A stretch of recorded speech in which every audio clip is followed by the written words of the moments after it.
What is up, everybody? It's Sam Hoops to Homes Coleman. I'm giving you guys 10 ways to kick off 2021, the best way to build your foundation and ensure that you have the best year that you've ever had. If you're new to the channel, welcome. This is where I give tips and tricks on how to buy and sell real estate. I also sprinkle in some property tours from here and there, and I help real estate agents build their business. You miss 100% of the shots that you don't take. 2021, you got to shoot your shot.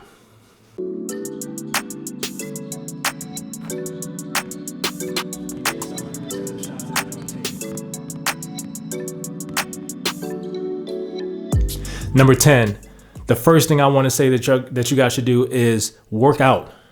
And I'm talking to myself as well. Work out more. Move your body. We only get one.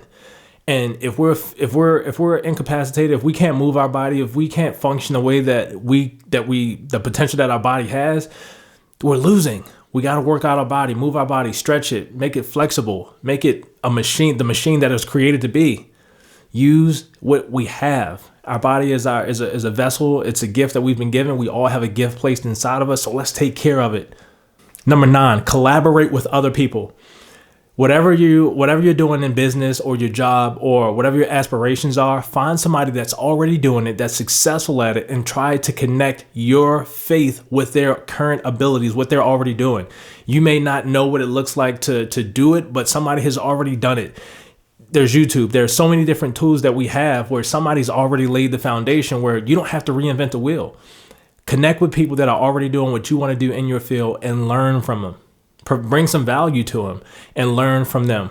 Number 8, take time for yourself. Meditate or some type of peace and quiet where you're alone and you get to just rest your mind, your heart, your spirit.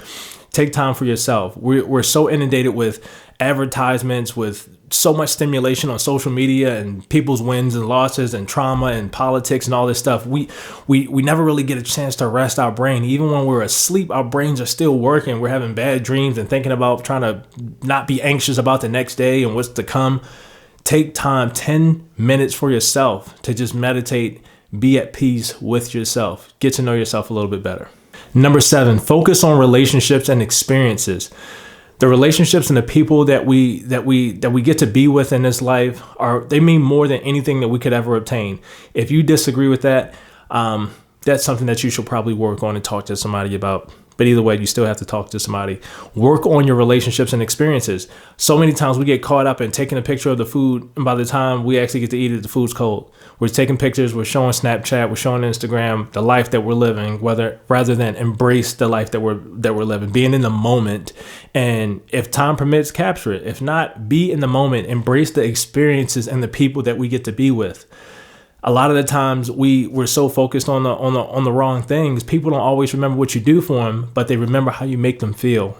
Focus on those moments more than the actual tangible things. Number 6, work more on yourself than you do your job or your business. You're doing yourself a disservice if you aren't doing things that bring you joy, that can better your life, but you're working more on your job. You're spending 8, 10, 14, 16 hours on a job, but you're not doing anything to improve your quality of life. You're helping the wrong people. If you're in the service industry or any act of service where you're servicing other people and that brings you joy, awesome. But you should do something for yourself that makes you a better human outside of providing a lifestyle for somebody else. Better yourself, learn something, read something, do something that will improve the quality of your personal life. Work on yourself more than you work on your job or your business. Number 5, verbal affirmations and gratitude. I am a firm believer that if you repeat things over and over and over, it helps you build your faith, and it continuously reminds you in your reticular activating system. It goes to work. If you affirm yourself every day in a positive way, over time, your mind will start searching for a way to be that way. If you affirm yourself that you're confident, but you lack confidence, but you tell yourself over and over and over that you're confident, that you're bold, you're good enough, you're successful, you affirm yourself in positive ways, your mind will go to work and actually convince you that you are confident, that you are bold, that you are good enough, that you are successful. And practicing gratitude in the same way, being grateful for the air that we breathe, the year that we just stepped into, the ability to go out and earn without a cap. Like there's nobody stopping us or holding us back. And I'm so grateful that I have an opportunity to do that for not just for myself, but for my family and for complete strangers that I've never met before. I can take someone, use what they have in the real estate business, and I can help them go from zero to hero. I am so grateful that I have that ability, and God has blessed me with the ability to do that. I'm grateful for that. It's so hard to be grateful and upset at the same time. So practice your affirmations and your gratitude, exercise that on a daily basis. And that's one of the things that has completely transformed my life. Number 4, give like never before. Every opportunity that you have to give is an opportunity for you to receive. One of my favorite books is The Go-Giver. The Go-Giver, in this book, it's so many opportunities and so many representations of opportunities to receive because we are givers. If you've never taken 10% of whatever you've earned and given it away without expecting anything in return, you are missing out. There is such an opportunity for you to receive just based on your gift. Tipping somebody, giving to your church, helping somebody homeless, no matter what they do with it. It's not about you. It's about them and your heart and intent behind it. If you have $1 and you give 10 cents away and that's all that you have, that is enough. Give like you've never given before. And if you do give 10%, give 12, give 11, give 10 and a half, whatever it is that you can do to give and go above and beyond what you've ever done before. Give like you've never given before. Number 3, write everything down. So back to affirmations and gratitude. I have this millionaire mindset journal, and it says "Be Do Have" at the top. And I'll talk about "Be Do Have" on another video. But the master your mindset. Every day I write down things that I'm grateful for, my affirmations, how much money I want to earn. 3 things that made me happy in the last 24 hours. And I just write all these things down every day, and I focus on and the intention and the quietness and the peace that I have while I'm doing it.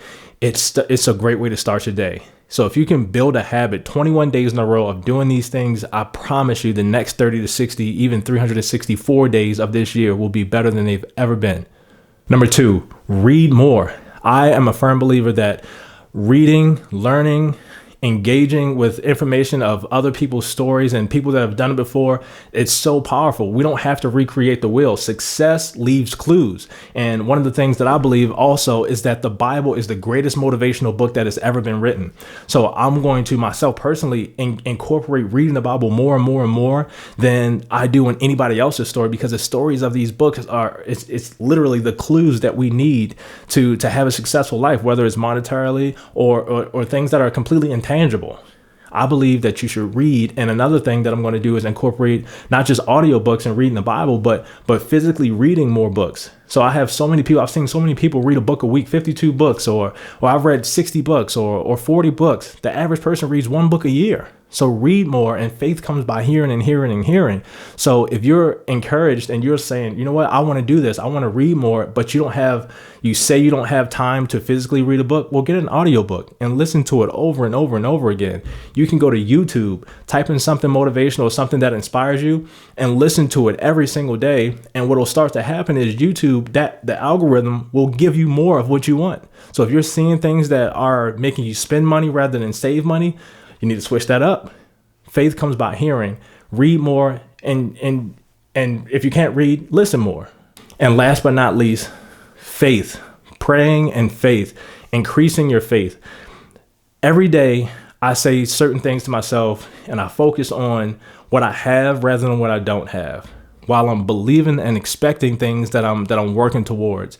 And while sometimes it may not even seem like it's possible, I set some goals sometimes where even after I said it, I got to question myself, like, man, is that even achievable? Am I being overzealous with this?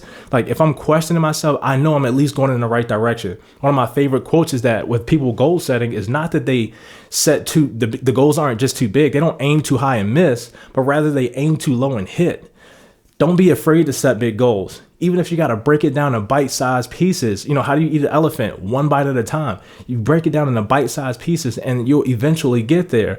That big goal may be a 10-year goal, even though you may want it right now. Because if you're a millennial, you're young like me, I want it right now. We all do. It's it's just a human flaw. But if it's a 10-year goal or 15-year goal, what can you do over the next 15 years to get there? What can you do over the next 12 months to get there? 6 months, 30 days, five days, the next hour? What can you do right now that at least start putting you in position to get to where you need to be? While you're believing, you're expecting to hit that goal. You're expecting it to come. It may not be today, it may not be tomorrow, but you're believing. Your faith is so strong that you can see it before your eyes. You can touch it with your hands. Like, that's how strong your faith needs to be. What can you do to build your faith every single day that you're so confident that you know it's going to happen? I hope you guys make 2021 the best year of your life. And while 2020 was a year of lessons, a year of failures, a year of triumphs, no matter what, or loss, whatever 2020 was for you, it's 2021. Let's go.